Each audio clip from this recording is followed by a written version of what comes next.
Have you ever gotten that feeling, like there's more to a story than you can see on the surface, like a good mystery that really pulls you in? I feel like that's so often with tabletop RPGs. Oh, yeah, totally. It's such a cool feeling, right? Actually, just the other week, I was playing in a campaign where the game master had built this whole intricate mystery into the story. No way. Yeah, it was awesome. It all started with these little almost like just whispers, and it slowly built into this crazy conspiracy that had us all so hooked. Oh man, that slow burn is what gets me. I love the anticipation. And that's actually perfect because we're talking about mysteries today. We're diving into this really cool article from LitRPG Reads. It's by Paul Bellow, and it's all about building unforgettable mysteries for D&D campaigns. Oh yeah, I read that one. It really gets to the heart of what makes a good mystery for D&D. And it's so much more than just solving a puzzle. Right. It's about giving the players a truly memorable experience. Absolutely. One of the first things the article talks about is how important structure is to a good mystery. It uses this analogy of a tapestry. Right. Like each thread of the tapestry represents a different part of the mystery. I like that. The clues, the red herrings, the stakes, the characters even. And they all have to be woven together to make a whole picture. And you know what really drives a good mystery? The stakes. The stakes. Yeah. They can't just be generic threats like save the world or defeat the big bad evil guy. The stakes have to be something that the player's characters really care about. Something that really matters to their goals, their relationships, their beliefs. So like in the article, they had this example where the mystery is about a character's long-lost family member being in danger. Right, exactly. It's not just about saving a rando. It's about saving someone someone who's like a part of their story and why they do things. That makes it so much more engaging than a basic puzzle. Totally. And then there's how you handle clues in a good D&D mystery. You can't just hand them to the players on a silver platter or make it super obvious where to go. You got to make them work for it. Right.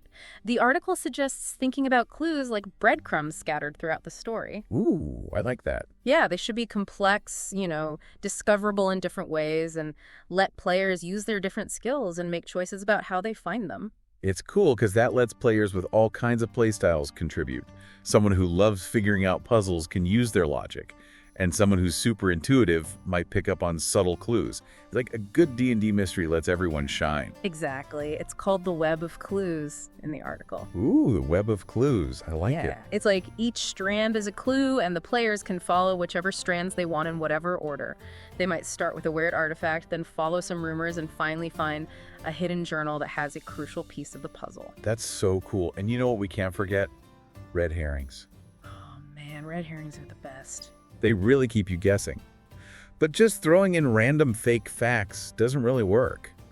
The article says good red herrings have to be believable and interesting. Right, they should make sense in the story even if they lead nowhere. Like in a murder mystery, there might be a weapon that points to one suspect, but then it turns out someone planted it there to frame them.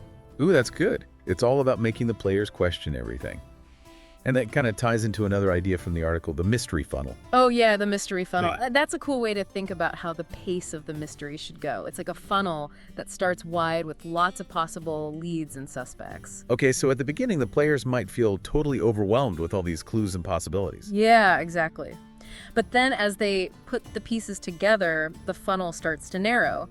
Some leads fizzle out, red herrings are revealed, and they start to see the truth. It's like putting together a broken mirror, one shard at a time. By the end, they finally get it. They know what's really going on and who's behind it all. And it feels so much more satisfying because they worked for it. The article also has some specific D&D mystery ideas that dungeon masters can use. It talks about 4 mysteries that each have a unique vibe. The Vanishing City, the Immortal Who is Murderer, the Whispering Curse, and the Masked Warlock's Pact. Oh man, those are so cool. You can tell the author put a lot of thought into creating mysteries that would really grab players. For sure. Like imagine the Vanishing City. A whole city just gone poof overnight.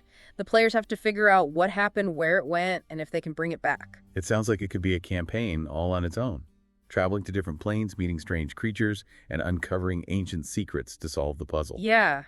And there could be so many red herrings, like conflicting stories from witnesses, ancient prophecies, or even weird beings who say they know what happened to the city. That would really make players think and analyze and make tough choices. Which reminds me of another important point from the article, finding the right balance between challenge and frustration. Oh, for sure.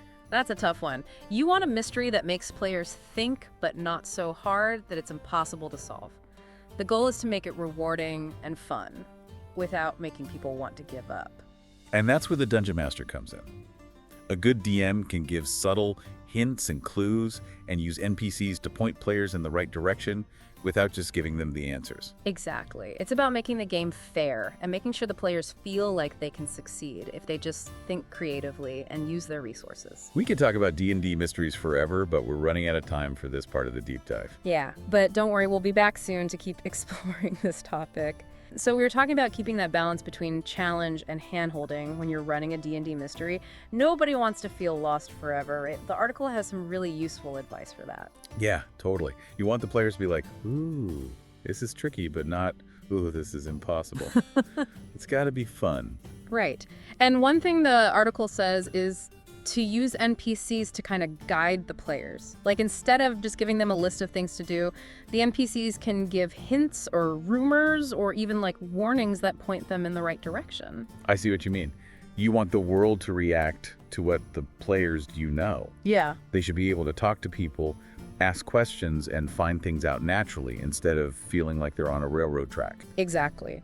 And you can even use like the environment itself to give clues. Like maybe there's a weird symbol on the wall of a dungeon or a book that's open to a specific page that's important to the mystery. Ooh, that's cool. Yeah. It really makes the players feel like they're detectives, paying attention to every little thing.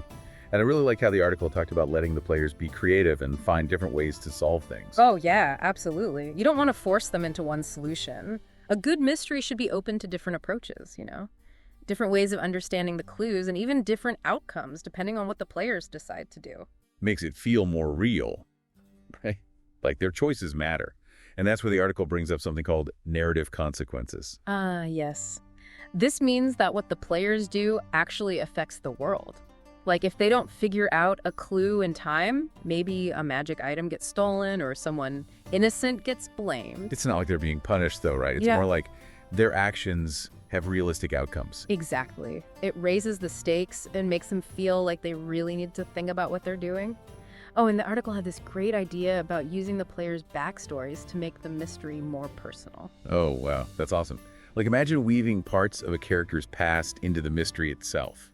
Maybe a clue is hidden in a place that's important to them, or one of the NPCs is an old friend or enemy. So cool, right? It connects the mystery to their personal stories and makes their choices even more meaningful. It's like they're not just playing a game, they're living a story that's just for them. Now, the article also had some really practical tips on running a mystery that I thought were awesome.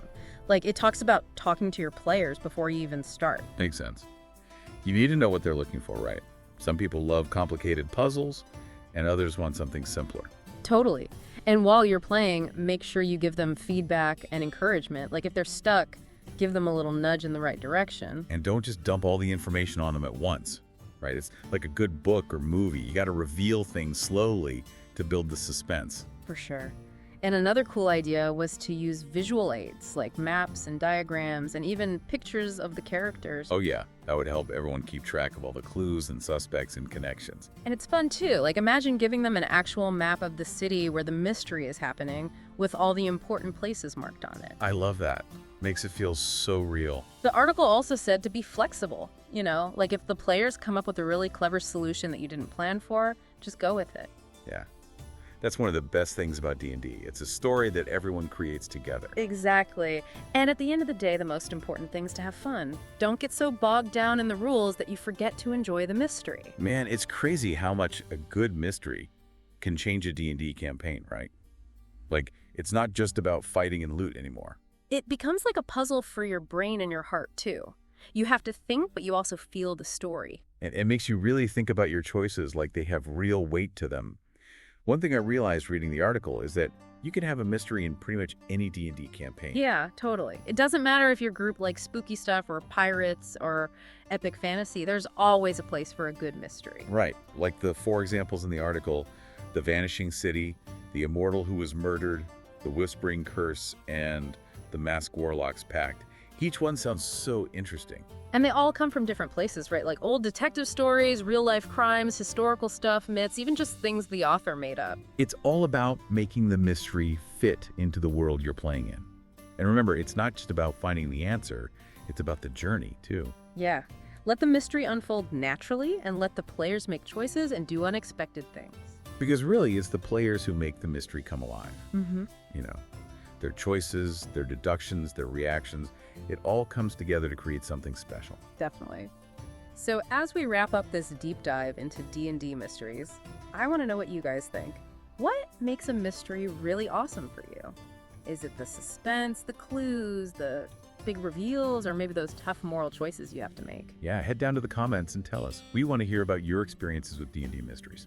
What worked, what didn't work, everything. Big shout out to LitRPG Reads and Paul Bello for that awesome article. It gave us so much to think about and some great ideas to use in our own games. And to all of you listening out there, keep exploring, keep adventuring, and keep the mysteries alive.